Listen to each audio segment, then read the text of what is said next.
Toby is a tram engine. He has cow catchers and side plates and doesn't look like a steam engine at all. He takes trucks from farms and villages to the main line and is cheerful to everyone he meets.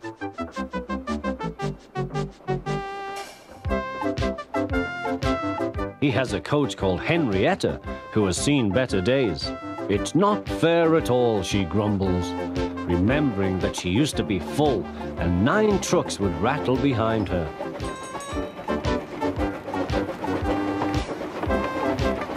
Now there are only 3 or 4, but the farms and factories send their goods mostly by lorry. Toby is always careful. The cars, buses and lorries often have accidents.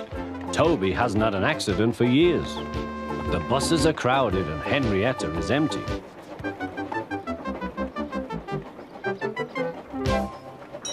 A lady and a stout gentleman stood on Toby's platform.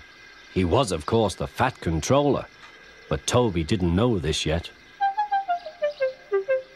"Come on, Grandfather," cried the children. "Do look at this engine."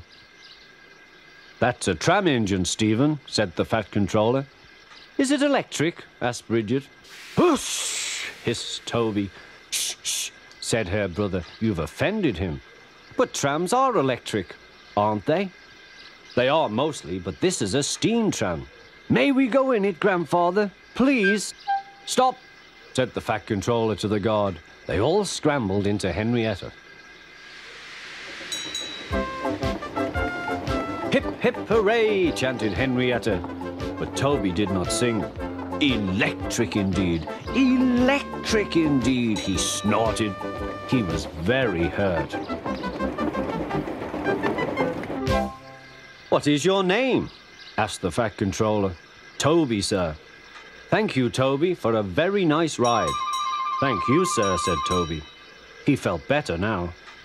This gentleman, he thought, is a gentleman who knows how to speak to engines. The children came every day for a fortnight. Sometimes they rode with the guard, sometimes in empty trucks. On the last day of all, the driver invited them into his cab. All were sorry when they had to go away.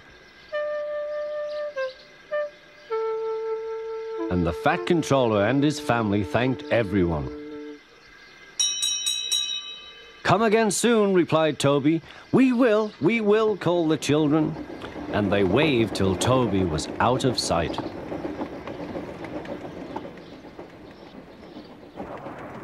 The months passed. Toby had few trucks and fewer passengers. "Our last day, Toby," said his driver one morning. "The manager says we must close tomorrow." That day, everyone wanted the chance of a last ride. The passengers joked and sang, but Toby and his driver wished they wouldn't.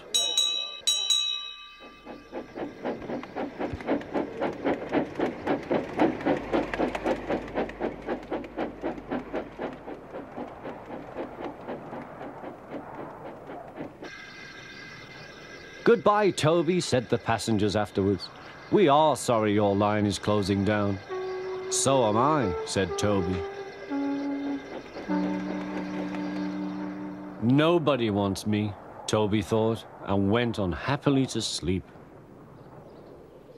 Next morning, the shed was flung open, and he woke with a start to see his driver waving a piece of paper. "Wake up, Toby," they shouted, "and listen to this. It's a letter from the Stout Gentleman." Toby listened but I mustn't tell you any more, or I shall spoil the next story.